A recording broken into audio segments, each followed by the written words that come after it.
it was basically like how we went from wolves to dogs, and then like kind of some of the roles that dogs fill in modern society. It was kind of cool. I guess like all dogs in the whole world are from like 12 breeding pairs of wolves. If you like look at the genetics, it's like literally like 12 breeding pairs of wolves produced all of the dogs we have now, and all of the other like wolves that got domesticated, their lineages died out, and you don't even see them in the genetics anymore. When you say breeding pair, is that 24 wolves or is that 12 wolves fucking 12 wolves each? I think it's 24 wolves total.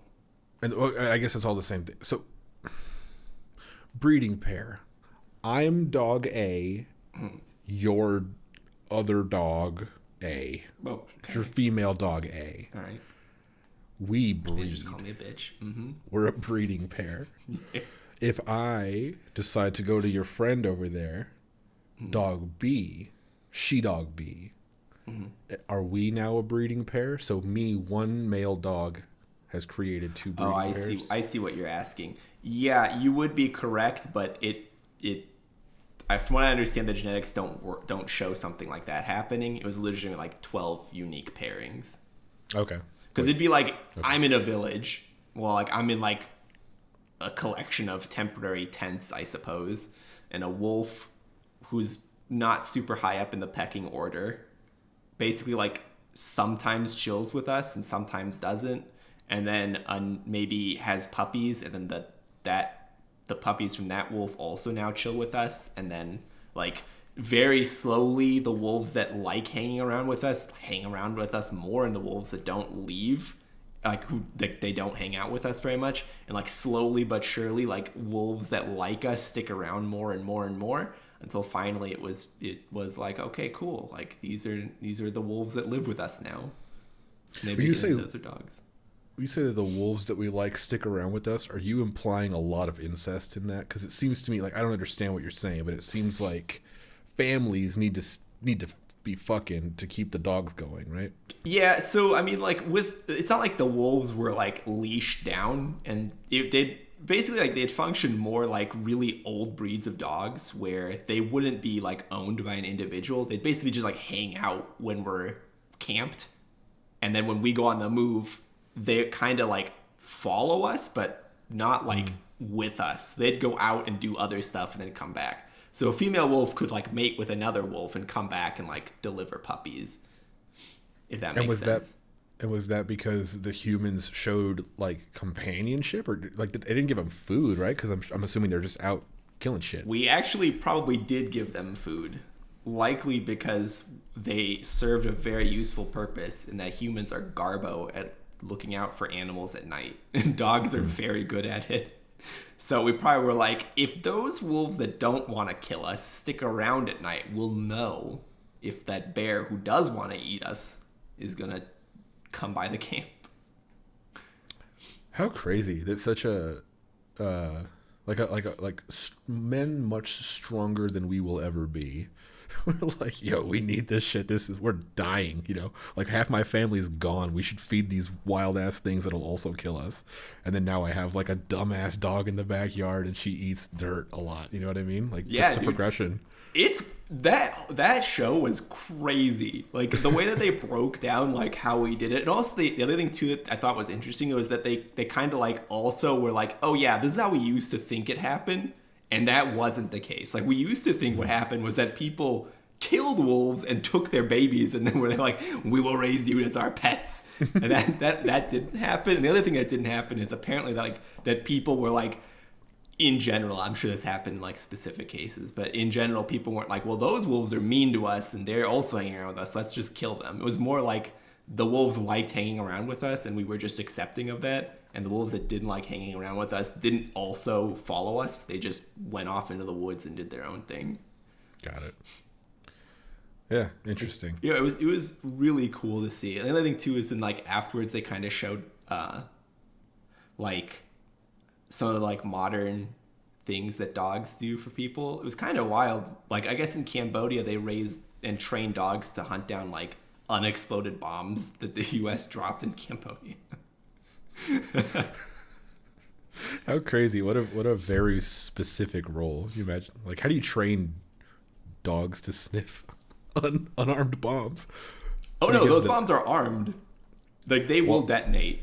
How do you train them to get to that point? Like, do they just naturally like? How do they train them to find metal underground? Is what they explain. They train them to like smell metal and then sit, but not directly on top of it, but like make eye contact with where it is, and then sit down. And that's the tell to their handler, and their handler puts down a marker gently, and then they keep doing that. And then once they've basically found as much as they could, then the like removal squad comes in, and then they either detonate or remove them. So then, how deep does a metal detector go into the earth? Like, how much do you get in there? They said that the dogs can detect up to 6 meters underground. So that would be like 18 feet, 20 feet, something like this. I'm going to Google metal detector range. I don't know if that's the word for it, but it seems as though one could use 35 centimeters. Fuck that, dude. That's like what? 5 inches? What is that? That's nothing, dude. That's like 2 feet, maybe. Why even get one of these? Just dig yourself. Like, just move all the dirt. What? That's a high range one. If it is a low range, you can detect around 5 to 10 centimeters. What the hell? Versus like 6 meters, dude. Yeah, it was kind of wild. The other thing too about it was they were saying that like because when the dogs are being trained to do that, they get a lot of treats, a lot of affection, they get like a lot of reward. But when they're on the job, the handler can't do that, because if they like get the dog too riled up, the dog might accidentally like step on something and detonate an explosive. So basically, like when they're on the job, it's like a service dog. They don't touch the dog anymore. They don't give them treats anymore. And so the dogs that do it, apparently they get like worn down. Like they literally get burnt out, and then they have to go out of rotation for like a period where they just hang out with their handler and do fun stuff. And then they go back through the like training process, and they come back to the field. Fuck. It's like all of us today on January 4th. Everybody's just like, yeah. Dude, it was really cool to see like all of that. I will say it was hilarious because when they were doing the caveman stuff, they had like actors pretend to be cave people, and like it was whenever I see an adult human pretend to be a cave person, it just cracks me up, because I know they had their cell phone 3 seconds before the shooting started, and then they're like moving around like. You were a big fan of those Geico commercials, I'm assuming. You don't remember the Geico commercials with the cavemans? Oh, yeah, I do. They made a whole goddamn TV show. Every single time in my life after like 2006, someone has mentioned the Geico caveman, it's immediately followed up with, remember that fucking TV show? But I don't know anyone who watched the TV show. It was canceled after like 3 episodes because no one watched that shit. It's like it's like a Rob Schneider anything. He tries to make a bunch of sitcoms and they all fail within like a season. It is one of those. It's just like no one ever wanted to watch this. No one asked for this. You made a TV series based off of a commercial for an insurance company. That's insane. Yeah, that's not a. I mean, was that like? What would be interesting is that if they got like a couple insurance companies to have a sitcom with all of their like, with their like people. Like Flo from Progressive, the Geico Gecko, and like I don't know. Lily I was gonna say Lily from AT&T, but she's not insurance. She's just phone girl. I don't even know what the other like mascots are. Oh, the Mayhem from Progressive or whatever. They even use him still? No, they don't. Allstate, the You're in Good Hands guy. That guy's old too, though. They don't do that anymore either. Oh, don't. No, but you're right. They should put but they're also such strong personalities, you know? It'd be more like the real world instead of a sitcom. Super funny. I think they should do like a reality TV show style. Like MTV, they all are stuck in a house. They have to like live together and then go to work and stuff. It's all real, but they have to stay in character. Yeah. Imagine being the dude who has to play the Geico Gecko. Just any British man is basically the same vibe. But they have to stay in a lizard costume the whole time. Like, imagine a Big Brother show with as many like Lizard not- people. lizard people, but like mascots as possible, and they'll all just like put into this house together. They have to like go through it all. That just sounds like a furry convention. No, like Flo's not Flo might be a furry like IRL, but I guess whenever I hear mascot, I just think of dude in like shark outfit. You know what I mean? No, I don't mean mascot in that way. Maybe like spokesperson. Yeah, I guess.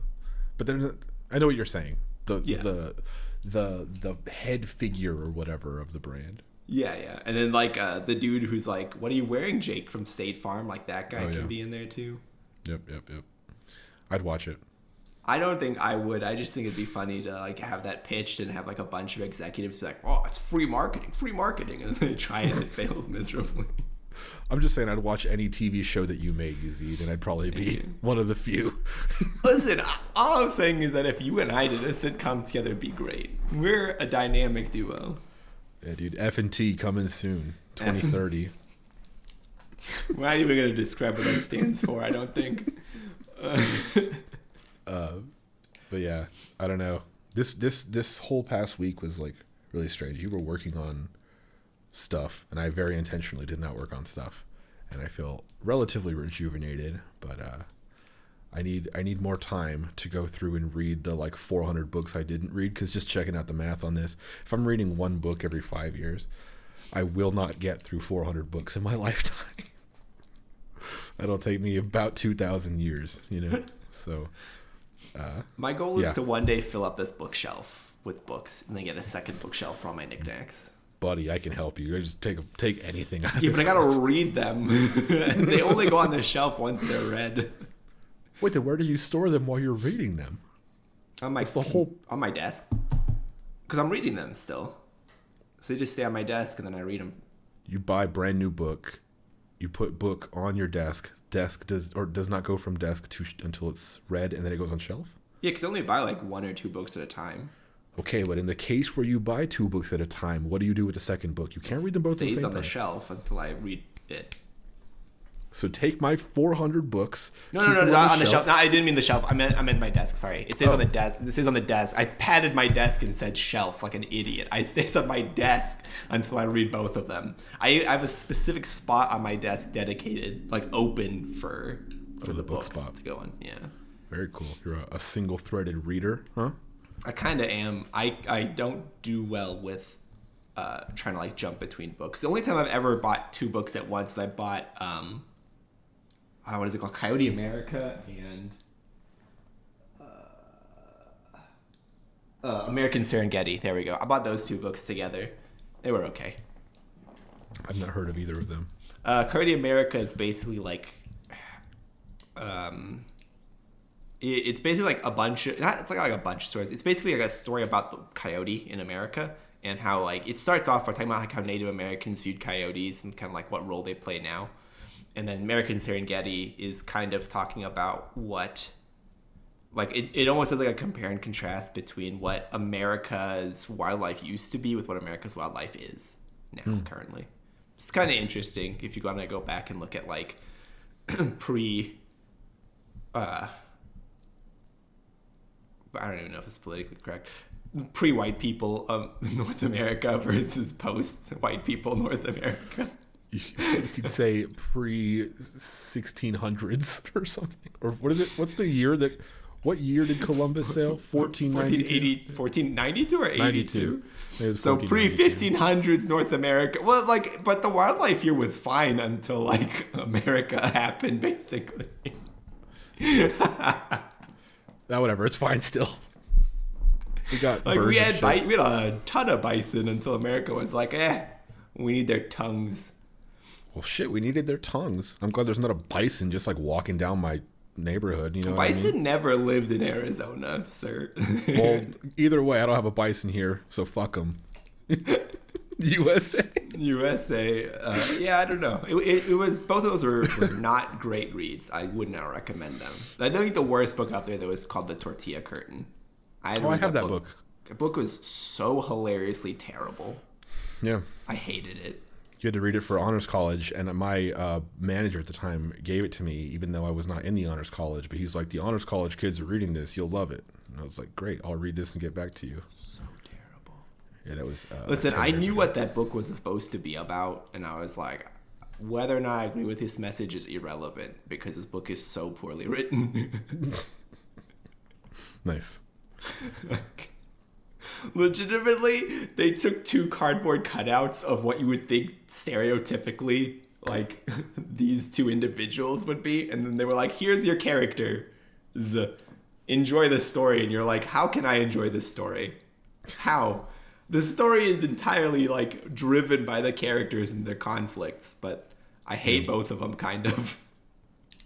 Nice. Yeah, I'll continue to never read that book. Yeah, I don't recommend. Listen, that book is the worst book I've ever. That's the second worst book I've ever read. I read one book when I was in like elementary school about a lady or a young girl who owned a chicken or something. Cool. Sounds awesome. Why was it the worst book you've ever read? Besides it obviously not being about much. That book's like, you know, like how when you read a series of books and you accidentally buy like book 2 and you read book 2 instead of book 1. Remember who you're talking to. I've never read a book in my life. All right. Let's say you went to Blockbuster. All right. And you were like, oh, this movie looks interesting. And you popped it in and they never explained who these people are. And they just kept Cyberpunk. Kinda, yeah. But yeah, like Cyberpunk. All right. Imagine like that opening to Cyberpunk, but that's the entire book. Literally. They never explain who the main character is. You just figure it out or don't. She names people, like name drops people that like you don't know. And like she brings up things that I guess you could have known. I don't know if it was like the second book in a series. It was so terrible. And what was it called? I honestly I can't remember the name of the book. But I remember having to stand up in front of the class and talk about the book. And I got up and my teacher was like, okay, now talk about the book. And I was like, I just started laughing. I was like, this is like the worst book I ever read. This is terrible. And honestly, the teacher was like, you're not even the first person to say that about this book. And I was like, yeah. Was this high school? Or no, it was in elementary school. Oh, okay. It's like at an elementary school reader's level, but they don't do a very good job of that. Interesting. Okay. Yeah. Remember, she had a chicken as a pet, and I don't think her dad or mom, one of the 2 of them, approved of it. She only lived with one of them, and the other one lived in a trailer.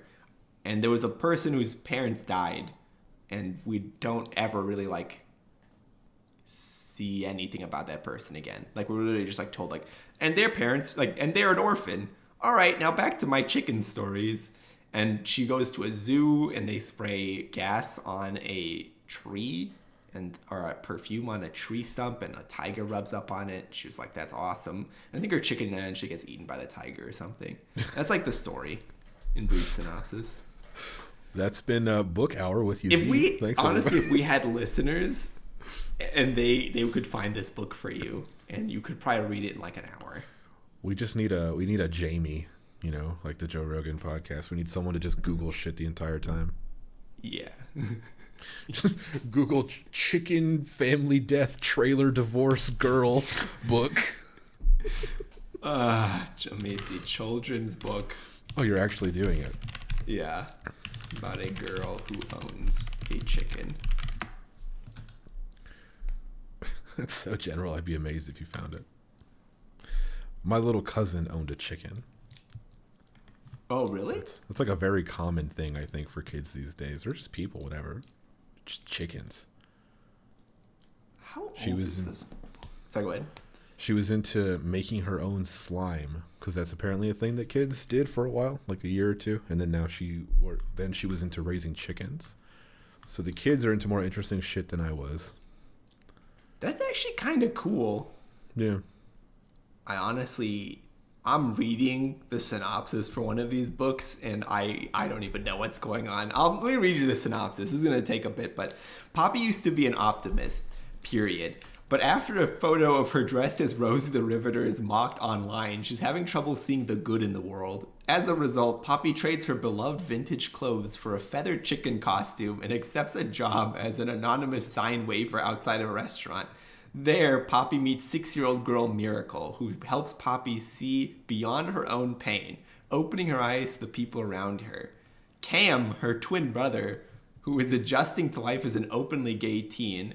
Buck, a charming photographer with a cute British accent and a not-so-cute mean streak. And Lewis, a teen caring for an ailing parent, while struggling to reach the final stages of his gender transition. As the summer unfolds, Poppy stops glorifying the past and starts focusing on the present. But just as she comes to terms with the fact that there is good and bad in everyone, she is tested by a deep betrayal. Yeah, this is not... I'm going to go on a limb and say this is not the book you read. No, this is definitely not the book I read because this is somewhat recent. Also, this is like a story for adults. I don't know, man. That's a lot of stuff that a kid needs to... Yeah, like, they tried to fit every, like, current social topic in it. It's like, this... I'm 5. Yeah. Well, that book says it's for 12-year-olds, so maybe, like, a 12-year-old can handle it. But, like, I was in 4th grade when I read this book. I don't think 4th graders are 12. No. 4th graders you know what? Listen, I can't find that book now. It's gone forever. For good, hopefully. Well, I'll be sure to know if I ever have kids to not get them anything about chickens, because it might be the bad one. You should make them read it anyway. It killed their love for reading. It killed my love for reading for like a couple of years, honestly.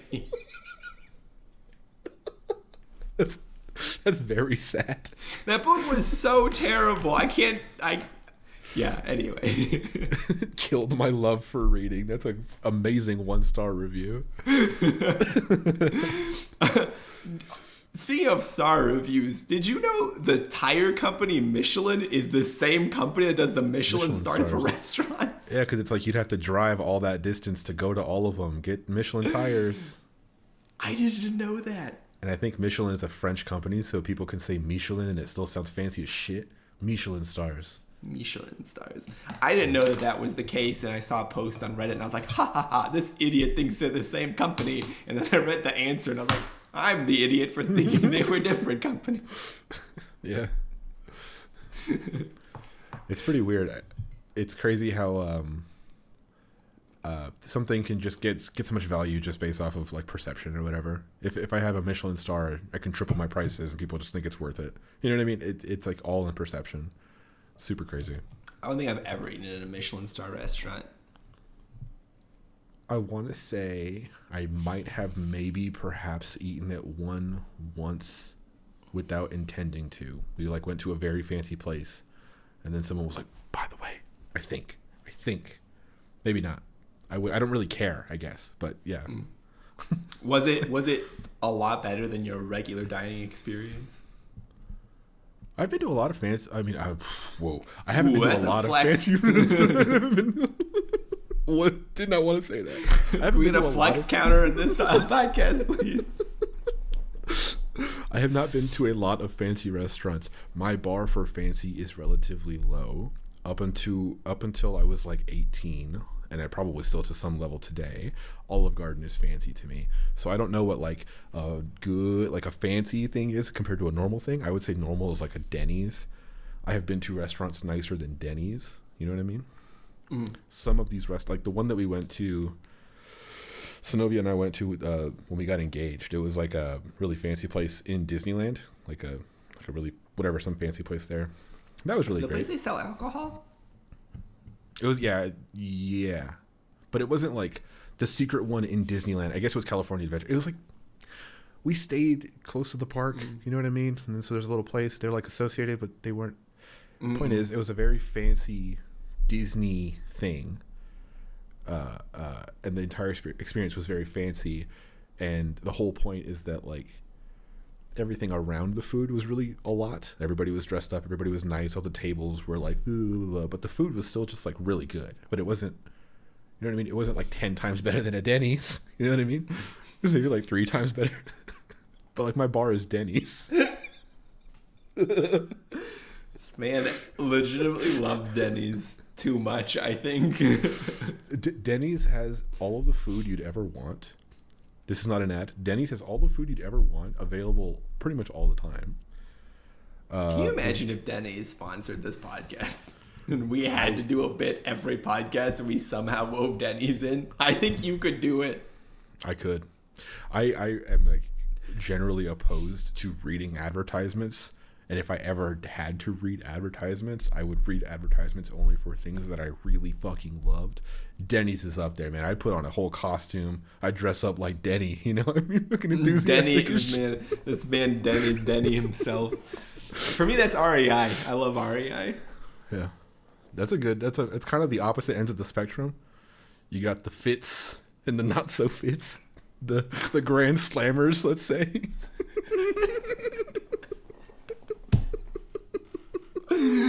Oh my god. Holy shit. But yeah, no, I the whole advertising thing is really weird. I was watching the pod. Sorry, go ahead. Sorry. No, go ahead. No. Do you rate Denny's higher than IHOP? Yeah. I've only been to IHOP a handful of times, especially because in Tucson, the only IHOP is like way out there, fucking like behind it's like west north.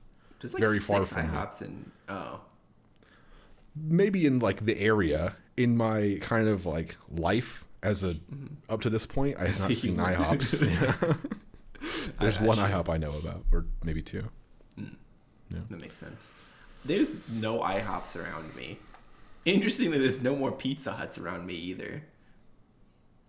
Or is there a Domino's? There is, and there's a Papa John's, but I don't do Papa John's anymore. That sucks because Pizza Hut's the best out of all those. I like Domino's. Domino's really, really did me dirty in 2016 because it was like November 2016. I'll take it back. It's like a traumatic event. This man's actually having like a flashback. Okay, continue. They fucked me up because it was I had just moved to Seattle, and it was 3 months, and I was living downtown. I didn't even live with Synovia yet. She was still living in Tacoma, and so I was ordering Domino's too much, but it was one in South Lake Union in Seattle, and they delivered to me. And one night before I went on a trip to here back home for Thanksgiving, I ordered a pizza. I ate the pizza. It was a little there was one bite of one slice that had a bit of a crunch in the tomato sauce. It was an olive cheese pizza, you know what I'm saying? Mm-hmm. Like there's nothing crunchy in olives or cheese or tomato sauce or the doughy part of the thing. So I was like, interesting. Nothing crunches like that. I'm sure it'll be fine. The next day I was on the plane, and I had the middle seat between a couple. They're a married couple. And for some fucking reason, they got separate seats, and I was sitting in between them. They do that because they think no one's going to buy the middle seat. What they don't realize is that some poor schmuck is now going to have to sit between them or somehow, finagle his way into either the aisle or the window. Well, I hope I changed the world for the better this day. Maybe this was all in the grand plan for the betterment of society, because that day I threw up between the two of them. They were sitting on either side of me, and I had to get the barf bag, and I was just fucking going hard for an hour, throwing up, to the point where I filled up one of the bags, and one of them offered me their bag, and they were just so uncomfortable because they were talking to each other while I was in the middle. Shoot, dude. And all that was because of that Domino's whatever. I was pretty sure, but then 2 months later, that location had closed. So that was it. I knew that place was fucking up. Something crunchy was in their tomato sauce, and they had to go. You know what I mean? Yeah, that's gnarly. I've never had that experience. I don't know whether it's because I don't order very often, and therefore I'm less likely to run into a problem just because I'm less likely to order from anywhere. Yeah. But that sucks. Also, I've never been airsick before, and I can't imagine how terrible it is. It's like that thing, you know how throwing up is just trash in general, but throwing up in front of people is super trash? I've never thrown up in front of somebody I don't know. Yeah, actually that is true. I've thrown up in front of you. I've seen you throw up. Yeah. But throwing up in front of strangers is super shitty, and then doing anything on a plane is super shitty. So basically being stuck between two people who are trying to have a conversation while throwing up into a bag while you're holding another bag full of your own throw up. Super fucked. I blame it on Domino's. So that's my whole point. Pizza Hut is better because of their crust also, and because of that whole thing. I do have. I will say I like Pizza Hut stuffed crust pizza more. Yeah, hell yeah. That is for sure true. I love stuffed crust pizza, and Pizza Hut has the best of those three. It makes you feel the shittiest, which is the best for what that is. Yeah, like you don't want to leave that being like, this is a good, healthy, like liver, heart conscious decision. You want to leave it being like, yeah, I just ate a medium pizza in one sitting. Yeah. And it would take a. Yeah, sometimes that's the way you gotta be though. You gotta have a night or two like that. Yeah. Do you remember when you took me to a diner in Seattle when I was visiting you? And they served vegan or vegetarian bacon. Was it 13 coins? Or was it a different Something like that. I don't know. I don't remember. Yeah. I have been looking for a quality vegetarian or vegan bacon, and I legitimately have no idea what they were doing because all the ones I've tried are cardboard. Interesting. In texture and flavor. Yeah, outside of that restaurant, I've never seen vegan bacon. I don't even remember if that was that restaurant. And the sad thing is, if it was 13 coins, that location's closed now. I think they moved. You could probably call them and ask them whatever. But yeah, interesting. I don't think about vegan anything. I've been looking. I tried all of the grocery stores near me. The only one I haven't tried, there's two I haven't tried, is Trader Joe's and then Whole Foods. So I really got to step up the game of searching for a quality vegan bacon, I guess. Yeah. I'm sure you tried bacon strips. It's technically dog food, but I don't think there's any meat in it. So if it's tasty, you know what I mean? We talked about eating dog food on this podcast before. No one's above it. I'm not.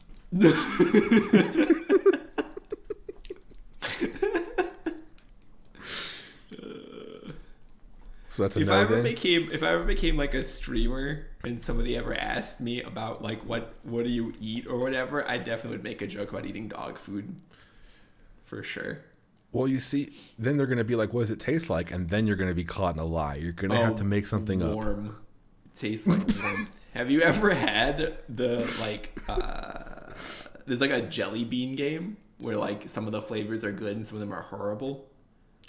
There was the Harry Potter jelly beans, kind of like that, but it wasn't a game. It was just the jelly beans. Yeah, I don't remember what the name of this just jelly bean game is, but there's a spinner and you spin it and it just gives you a color and there's two flavors for each color. And sure. I tried playing that game and the flavor I got was dog food. Oh, okay. I can tell you it tastes warm, it sticks with you, and it is not great, honestly. But the amount of warmth you feel in your mouth when eating it, it's not spicy. It I don't know, but I also smell dog food every day, twice a day, because you don't have to feed my dog. So I think I have a pretty good idea what it tastes like. Yeah, well, I don't know. There's nuance to different brands. There's I'm trying to try out some new stuff. Move on to Pedigree, the fancy stuff. There's one bag of dog food at Target that's the most insane packaging I've ever seen in my life. It's probably 70 different small images just plastered onto a brightly colored bag, and there's crazy font and nothing makes any sense. I think I've taken pictures of it before. It's a $40 bag of dog food. There's been 2 bags of it there since the first time we saw it 3 months ago, and it's still the same 2 bags there. I want to say the fucking CIA put that there as a trap for someone, because no one is buying that shit. That has to be something crazy. Wait, right? how many pounds are in the dog food? I don't know. It's big. I can't find the picture. It's big. It's a big bag, but it's not a huge bag. It's just okay. Because I pay $70 for a 45-pound bag of food. So Jesus.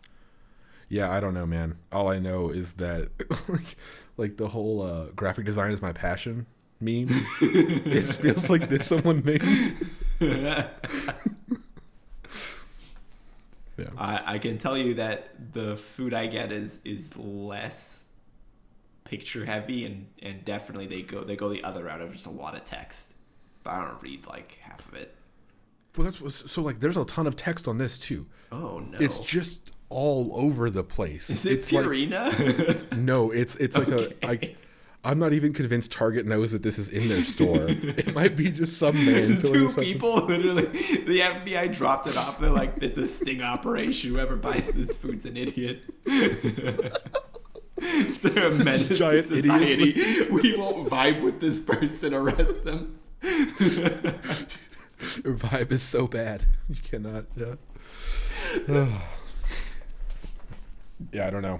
That's the whole dog food thing is kind of just a whatever to me. I don't really care about dog food because that's all Synovia's thing, you know. So all I know is that there's the stuff we buy and then there's the crazy man shit at the Target. That's hilarious. There should be a word for like anti-vibe, like ebiv. That's just Pig Latin Vibe. Mm-hmm. Which is also a great fucking band name. Pig Latin Vibe? Are you serious? Let's stop this, dude. Let's go start a band. Listen, that's a great name for a band. Yeah. I honestly am kind of into that. We'd have to have like Pig Latin like names though. What would be your Pig Latin like band name? Ooh, that's a good one. Mine would be Scap, but with an X, so it's Pax backwards. Scap? Scap, X-A-P. Scap. Wouldn't it be Expa? Pax is P-A-X, so it's backwards would be Scap. Yeah, but that's backwards. But in Pig Latin, wouldn't it be Expa? Like X-P-A? Isn't it take the last letter? I don't know how to do Hold on. Ebiv is vibe backwards. I thought Pig Latin was the word backwards. Evib is not. No, okay, got it. I just did it backwards. What a fucking mess this has been. Sorry, I realize now, like, one, B and V make very similar sounds, and two, we're recording this over the internet, so it's really easy to make that, not like mistake, but like, that like mishear. The point stands that Pig Latin Vibe remains one of the best band names, that we could come up with. Yeah. So, let's say episode 100, this doesn't work out. Then we'll start Pig Latin Vibe, and we'll make some sort of music.